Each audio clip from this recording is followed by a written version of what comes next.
Hey, I'm Jeremy. Welcome back to Rugby Informer. We're just taking a look at round 4 of the URC action that went down this past weekend. With regard to the South African sides, 2 wins, 2 losses. The Lions and the Bulls continued their winning streaks, where the Sharks and the Stormers both picked up pretty bad losses. So I thought I'd take a quick look at what's separating the Lions and the Bulls from the Stormers and Sharks at the moment.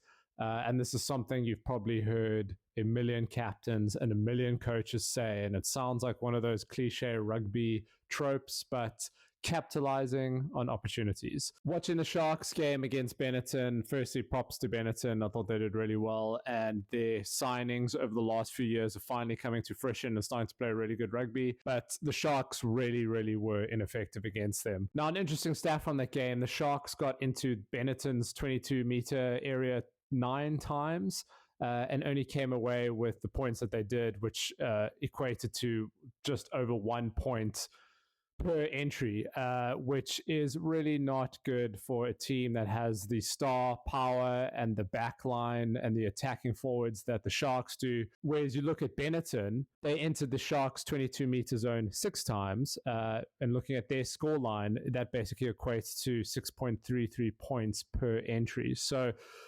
Benetton were playing really good rugby. Every time they were getting into the Sharks 22-meter zone, the strike area, they were actually leaving there with points, which looking at these 2 stats, now, of course, stats don't tell the whole story of a game, but I think you can extrapolate a fair bit from it. And what this really means is the Sharks are not capitalizing on the opportunities. They're just taking 22-meter entries or getting into that strike zone of the opposition way too lightly.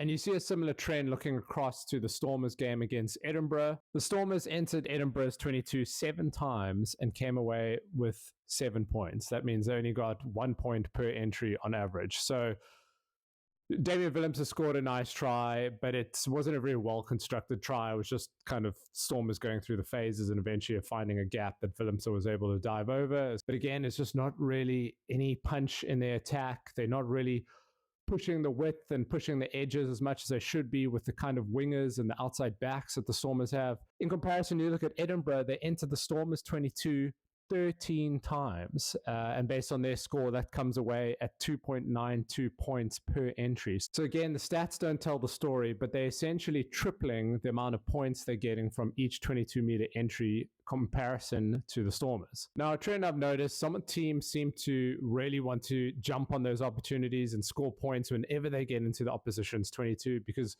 the way rugby's going with the intellect around defense and smart tackling technique and jackling, you sometimes don't get that many opportunities in a game. So when you get into that zone, you have to score. So just looking at the other 2 teams that were more successful this weekend and have been more successful since the start of the URC. So just looking at the Lions' stats against the Dragons, they went into the Dragons 22 5 times, and with their 23-point scoreline, that means they got 3.4 points per entry, which is pretty good for not that many entries, which, while it might mean that the Lions were struggling a little bit to play in the Dragons' territory, whenever they did get into that strike zone in the 22-meter area, they were scoring. And that's what actually matters. And a great example of this kind of killer instinct that the Lions are showing was early in the game where they had a set-piece scrum in the middle of the field. Morne van der Berg made a nice little half break down the side, got an offload on the inside, and there was one more phase. But what was interesting, especially looking at the replay, you can see the Lions players are confident that that ball is going to come out quickly. And they already, from the scrum, most of the players are making a beeline into the right side of the field, fanning out as far as possible, because they know Van der Berg is going to get that ball out quickly, and that's the opportunity to score. They're not that worried that the ball's going to get stolen or the ruck's going to be ultra contested, because they know they got the momentum. They're moving at an incredible speed, and there were already players in that zone that were going to hit that breakdown. So it's just really smart play by the Lions. You can see them fanning out to the right. You can see all the players setting up 2 lines of defense and 2 layers of attack to kind of keep the Dragons' defense guessing. And then you see the Lions centers, Reinhard Jonker and Elric Cronje, playing out the back and arcing around to put Quan Horn over for a try. So there's a great example of a line break that the Lions know they need to score off. They're already moving into a second or third phase play. They know that this is only going to take 2 or 3 phases to score off, and they did so with minimal errors. And, you can tell a lot by the body language and the attitude of the players. They score, they just kind of get on with the job. They know that this is just business as usual. As soon as they get into that zone, they have to score. So I'm loving that killer instinct from the Lions. They're just looking like they need to score. They know they want to score, and they have the capability to score. And you've seen that with their home games in Ellis Park in the last couple of weeks, and seeing them on tour do that. They just know when there's a line break, they got to score. And then looking at the Bulls game against Ospreys is a similar story. 11 22-meter entries from the Bulls into the Ospreys 22-meter zone. And with their 29-point scoreline, that means they came away with 2.64 points per entry, which is pretty impressive, versus Ospreys, who entered the Bulls 22 only 7 times. But they also did rack up a pretty decent 19-point scoreline. So that means they came away at 2.71 points per entry, which is not bad by the Ospreys. And a shout out has to go to the Welsh sides while we're on the topic. I think many people probably wrote off the Welsh sides in the lead up to the tournament with everything going on in Welsh rugby. But the Scarlets, Dragons, Ospreys, they actually are playing really, really good rugby. And I think they're being more than competitive in this competition. You just look at how the Dragons put up a great fight against the Lions too. So it's great to see. I love seeing all the sides do well. It makes for an interesting competition. But back to the Bulls game, another perfect example of this killer instinct, this desire to score off of any opportunity rather than getting downfield and hoping to get a penalty to kick at the posts. They know they can get 7 points out of it. And that came relatively early in the game. You saw a loose pass from the Ospreys not go to hand. They were running some sort of set move that didn't really work out. And the ball was scooped up, given to Kane Moody, and they were off to the races. And as soon as they took contact and went through 1 or 2 phases, you certainly saw El Ricolo fanning out. All the players were complete width across the field, and El Ricolo didn't need to do that much to run through an easy gap and score. So it seems like the Lions and the Bulls fully understand that transition moment where you can turn over a ball or you make a line break. That's an opportunity where the defenses are not organized, they're not getting back fast enough, and that's when you have to score. All you need is 2 or 3 phases, wide players in motion, and it makes it very difficult for a team to defend when they suddenly on the back foot, they're on their try line or just off their try line.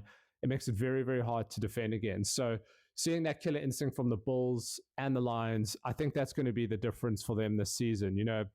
In years gone by, everyone's bragged about the defense of these teams, and yes, defense plays a massive role.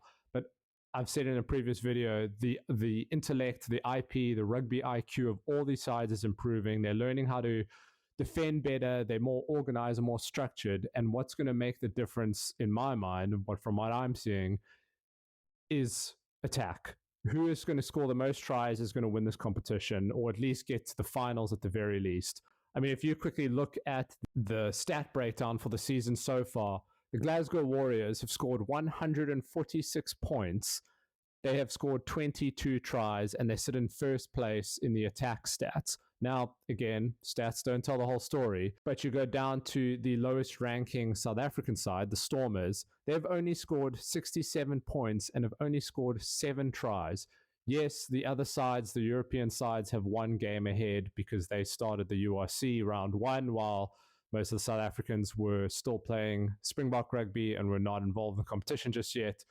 But Glasgow's even lost a game themselves. They lost their first match, and they still have that many points and have still scored that many tries. So it just goes to show that you need to rack up a lot of points to win this URC. This competition is filled with incredible attacking rugby players and teams that want to play fast and want to play wide. So you got to get that killer instinct. You got to embrace that ability to score. You got to back your abilities. And I'm glad to see the Lions and the Bulls doing that. And I think the Sharks, the Stormers, are going to have to snap into it pretty quickly. Otherwise, they're going to get left behind. But that's just what I think. What do you think? Is there anything you notice about the weekend? Is there any highlights you wanted to mention from the South African sides, or any lowlights? Please comment below. Please hit like. Please hit subscribe. Please check out the channel. It helps a lot. And we'll see you in the next one.